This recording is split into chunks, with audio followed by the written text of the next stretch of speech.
La lune éclaire doucement la vallée. Moussa plie ses affaires, son regard posé sur la montagne lointaine.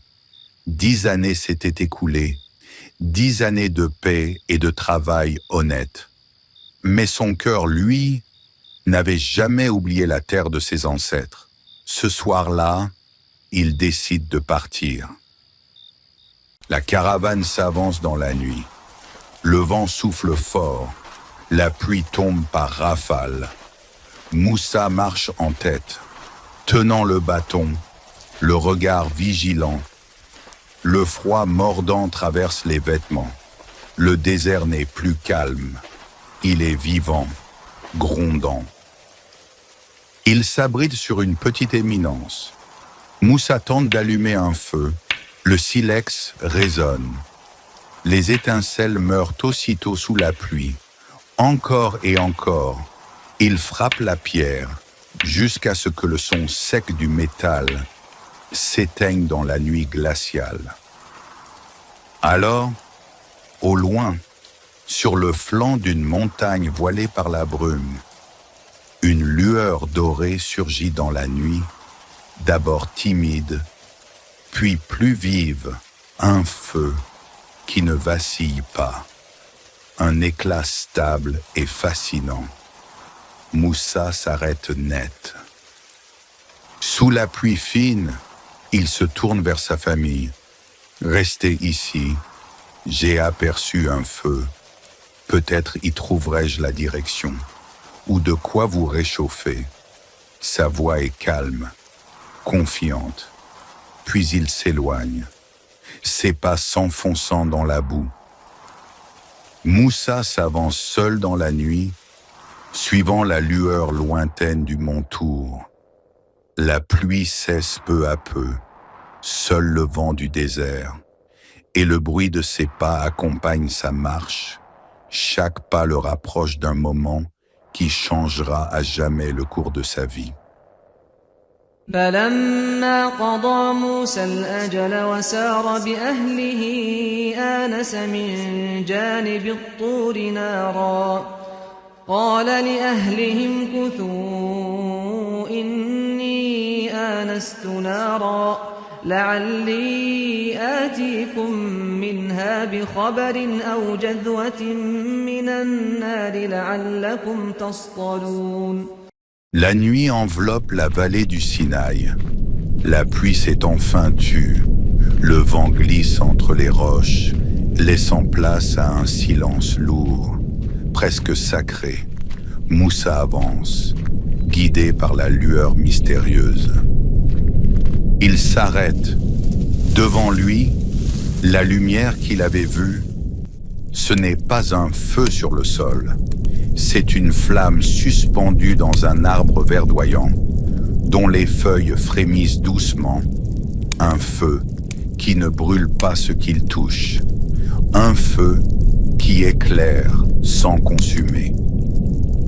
La lumière émane d'un point précis, le flanc droit de la vallée, au pied du mont.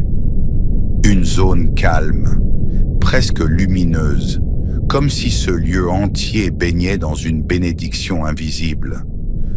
Moussa reste immobile, le souffle court. Jamais il n'avait vu chose pareille.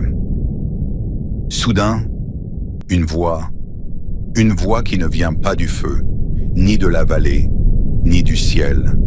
Une voix qui enveloppe tout, une voix qui dit « Ô Moussa, je suis Allah, Seigneur des mondes ». Moussa se fige.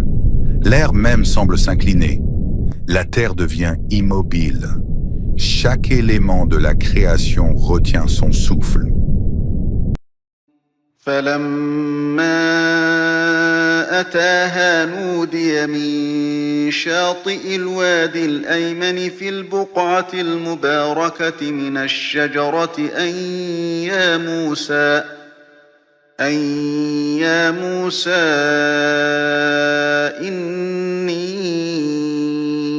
أنا الله رب العالمين. La vallée sacrée de Toua était plongée dans un silence majestueux. Moussa se tenait là, face à l'arbre illuminé, sans comprendre encore l'ampleur de ce qui l'attendait.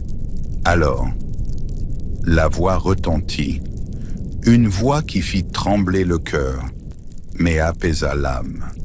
« Je suis ton Seigneur, ô Moussa, retire tes sandales, car tu es dans la vallée sacrée de Touha. » Ce fut l'ordre de se purifier, l'ordre de se préparer à l'honneur le plus immense, la rencontre avec son Seigneur. Puis la voix poursuivit.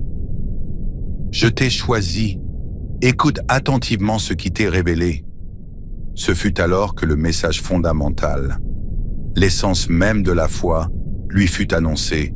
« Je suis Allah. Il n'y a aucune divinité qui mérite l'adoration en dehors de moi. Adore-moi donc et accomplis la prière pour te rappeler de moi. » Le cœur de Moussa se remplit de certitude. C'était l'appel au Tawhid. Adorer Allah seul, lui consacrer sa vie, faire de chaque prière un retour vers lui. Puis Allah lui révéla une vérité aussi lourde que nécessaire. L'heure viendra, je la garde cachée, afin que chaque âme soit rétribuée selon ce qu'elle aura accompli. Ne te laisse pas détourner par ceux qui n'y croient pas, ou tu périras avec eux. Un avertissement clair, un rappel de la réalité dernière, le fondement même de toute mission prophétique. Dans cette nuit sacrée, Moussa fut préparé, éduqué, élevé spirituellement, avant de recevoir ce qui allait changer l'histoire. فلما أتاها نودي يا موسى إني أنا ربك فاخلع نعليك إنك بالواد المقدس طوى وأنا اخترتك فاستمع لما يوحى إنني أنا الله لا إله إلا أنا فاعبدني وأقم الصلاة لذكري إن الساعة آتية أكاد أخفيها لتجزى كل نفس بما تسعى فلا يصدنك عنها من لا يؤمن بها واتبع هواه فتردى. La voix divine s'adressa de nouveau à Moussa. Cette fois, pour l'élever, le préparer et lui montrer la force qu'Allah allait placer entre ses mains. La voix dit, « Ô Moussa, qu'as-tu dans ta main droite ?»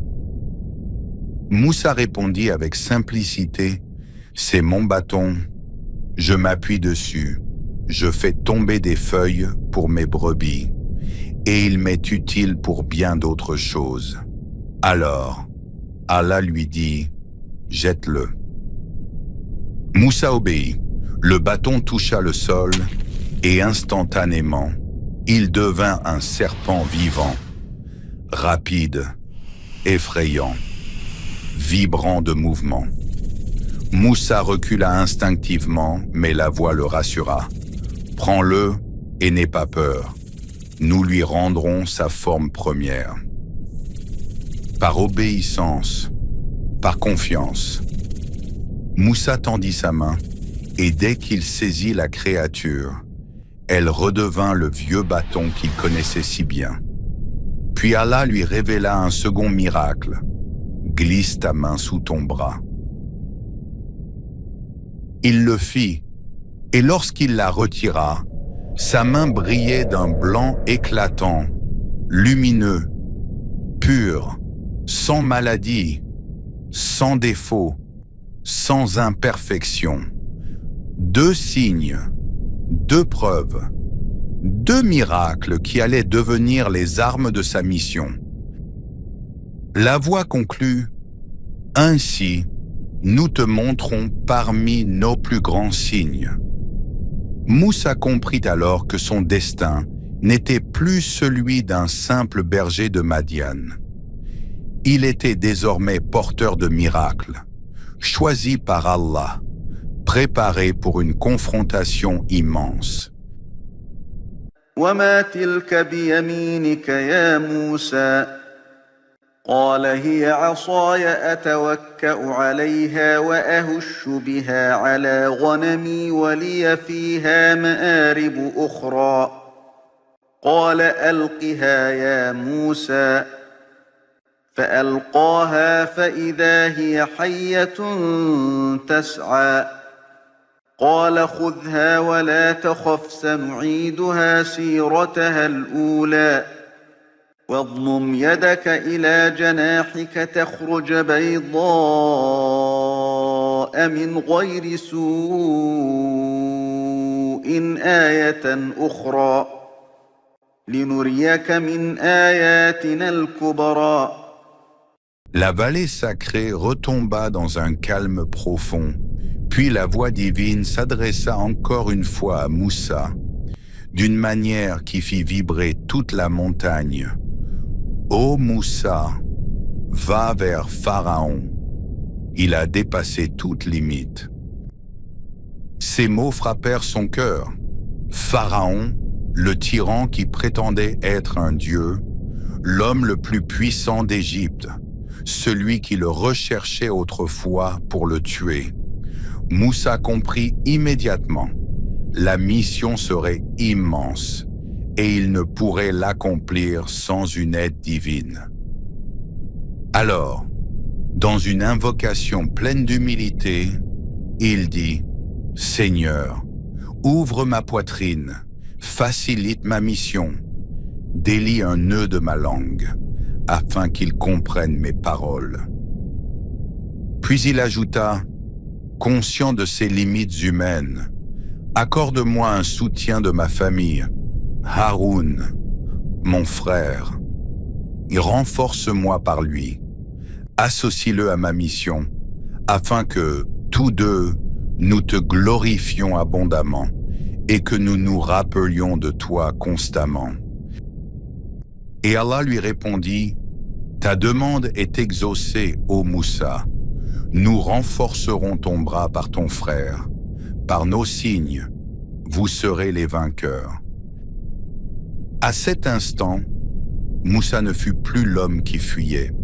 Il devint l'homme qui allait affronter, le messager chargé de renverser l'un des plus grands tyrans de l'histoire, avec son frère à ses côtés, avec son bâton devenu miracle, avec sa main devenue lumière. Le jour de la confrontation approchait.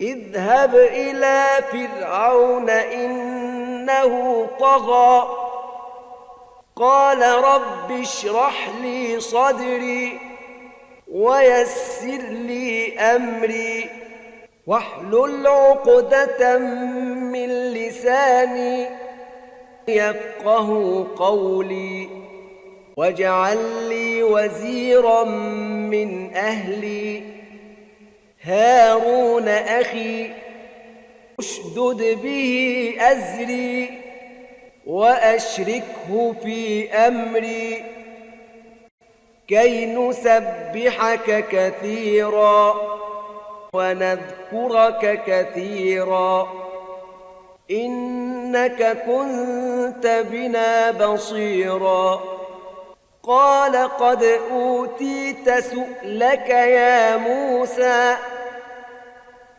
La vallée sacrée se tut. La mission était désormais scellée. Il ne restait plus qu'une chose, partir, entrer en Égypte et se dresser devant le trône du tyran.